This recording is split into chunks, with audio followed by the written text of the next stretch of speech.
Ngiyalamukela njalo ngiphethe ama-email la avela ebantwini abaphendula abathakazelela uhlelo lolu lukabuza mina. Okay, la incwadi yokuqala i-email yokuqala ibuya uJoyce. uJoyce ngicabanga ukuthi nangu uJoyce eBanda. uJoyce Banda ngicabanga ukuthi use-South Africa.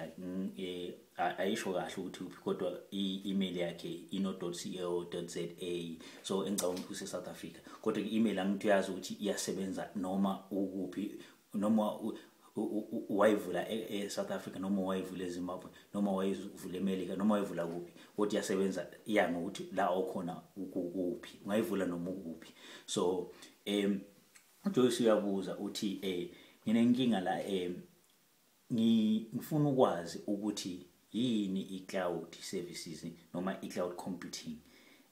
Joyce, umbuzo omuhle lo. Ngiyazi ukuthi kulezi suku into esikhona kulezi suku kodwa abantu abaningi abakayizwisisi kahle, siyazi isikhathi esiningi i-technology mayifika siqale sibone ngabanye sithi sesilandela sokulate, into eziningi abanye sebesithathele phambili.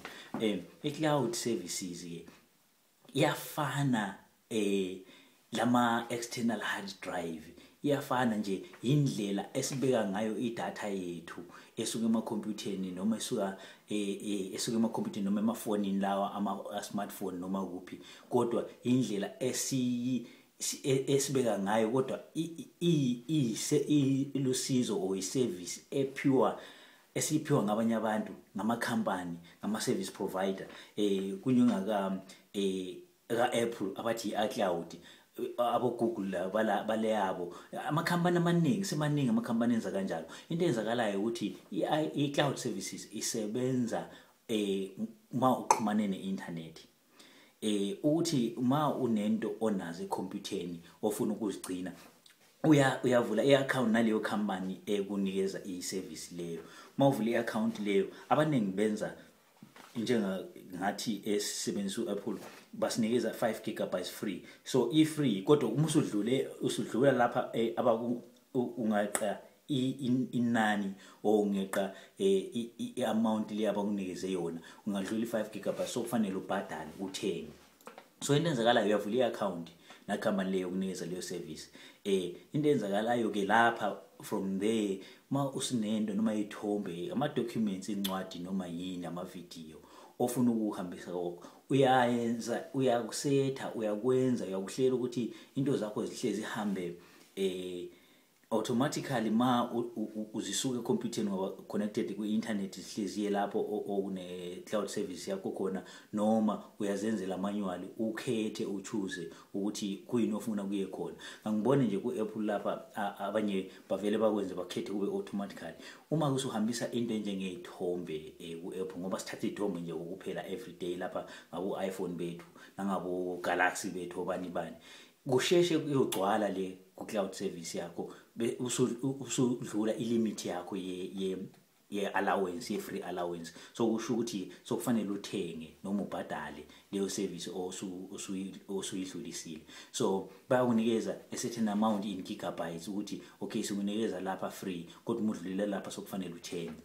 So ke njengaku-iPhone uyakhetha ukuthi ngiyabona lapha sisiJoyce ngoba usebenzisa i-iPhone, uyakhetha, uya kuma-settings, ukhetha ukuthi yini ofuna iye ku-iCloud.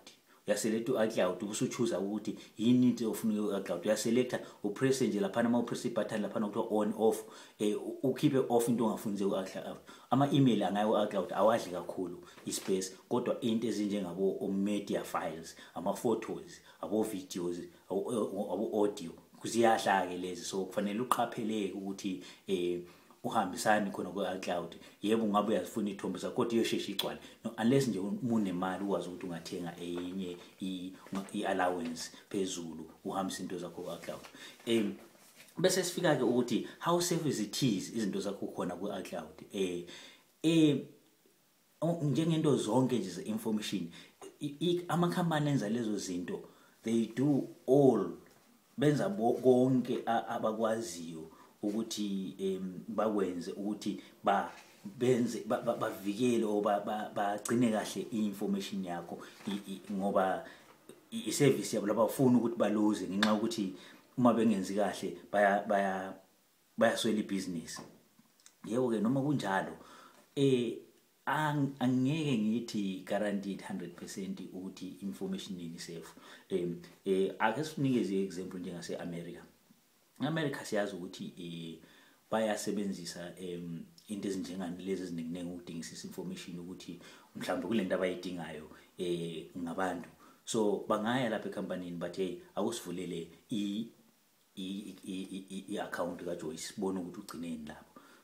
Yebo like amazwe wonke nje amaningi ama-government services, security services or state agency bayacela ukuthi bafuna ukwazi ukuthi babone information ngawo. So kuyahawu ukuthi ufuna ukuthi uhambiseni phambili yini ofuna ukuthi iye lapho ku-iCloud, iyofuna ukuthi yini ofuna ukuthi ngoba angeke ngithi 100% safe iyohlala isafe bayivalile. And yabona kunabantu abasebenza khona bangazenzela ukuvula babona abafuna ukubona, kodwa ngenxa ukuthi into esetshenziswa ngabantu abaningi ama-millions and millions of people,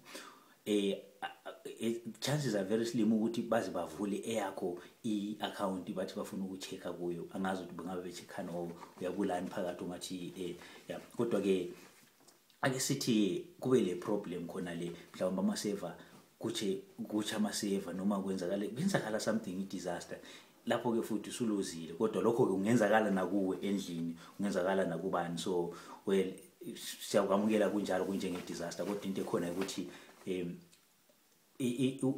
ngiya recommend ukuthi hayi indlela right yokugcina information, kodwa khetha amakhampani amakhulu alamagama amakhulu aziwayo. Semaningi amakhampani amaningi athi sinezi iCloud services, sinezi cloud services agcwele lapha aphume emakhoneni. Hey qaphela ukuthi upha bani information yakho ngoba ingavela lapha uyibona siphuma kuma blockbuster movies noma sikuphi. So yiyo ke i-cloud services iyawunceda ukuthi ugcine information yakho ungamoshi ispace onaso ekhompyutheni yakho noma kufoni yakho noma iPad noma yini. So kwenza ukuthi information yakho ihlalile. Mina ngokwami, that's my opinion now, ngokwami ngicabanga ukuthi ngibe le external hard drive yami go right, information yami ngibe nayo khona. Ngiyazi nase-cloud cloud services information yakho uyayithola anytime la ufuna khona as long as you're connected to the internet. Kodwa ke le ela endlini ayidingi internet, ngiyathatha ngiyadonsa laphana noma ngibeke wardrobe noma ngibeke ekhabothini i-hard drive yami ngiyixhuma nasekhompyutheni kungena i-internet ngifake, ngiyathola ama-documents yami, ngiyathola yonke into. So ukuthi nje ama-computer kulamalanga i-technology siyasenza saba ngamavila okwenza ezinye izinto esikade singazenzela nje kalula. Sesifuna nje ukuthi sibe lokho sikhomba, sicofa ibutton sikhomba, ngayikho kanjalo. So yiyo i-cloud services. I hope uphendulekile, ilusizo kodwa uyakhethela wena ukuthi ubona ngathi kusizo ungakanani, and uqapheleke ama-charges lalokho bathi small print, ama-terms and conditions ungaka sign up kuyo. I-right ke ka-app uyakusiza ukuthi ugcine ezinye izinto. Mhlawumbe i-computer yakho, i-iPhone yakho noma i-iPad ya crash. Uyabona ke njengabo iPhone labo iPad kunesikhathi sokuthi uthiwa update i-operation iOS le iPhone operating system. Update kwesikhathi isuka i-crash kumbe i-delete yonke into, cishe yonke into nayo, kodwa ku-iPhone yakho. Kodwa uma ngayi-backup kade uyi-backup-ile khona ku-cloud services yabo ku-iCloud, kulula ukuthola into yakho yonke back kade unayo. Ama-applications lokho asithi ngama-apps, yiyo ama-applications lawo uyawathola back ube nawo abe khona back efonini yakho yonke into. Ilusizo lwayo elinjengakhona lokho. So ngicabanga ukuthi i-right njengale njengeyefoni ye-iPhone noma yini, kodwa le unyokugcina into zakho esekhompyutheni zidingile nje hard drive, external hard drive uzisebenzisele yona. As long as leyo hard drive uzoyigcina safe, because into ebalulekileyo ukuthi futhi uyigcine safe. Ngoba labana abantu umsebenzi wabo baqashiwe ukuthi bagcine safe, so bayenza yonke into ukuthi bakugcinele safe futhi. So ngithemba ukuthi uphendulekile sis Joyce, and uzotshela abanye lawe enjoy your cloud services, enjoy your cloud computing. I-technology leyo lokhu isiya isiyaphezulu. So usuyafaka into zakho khona le phezulu emafini emayezini ku-cloud. Thanks. So qhubeka nibhalela futhi ku buzamina@gmail.com, buzamina igama eli1 @gmail.com.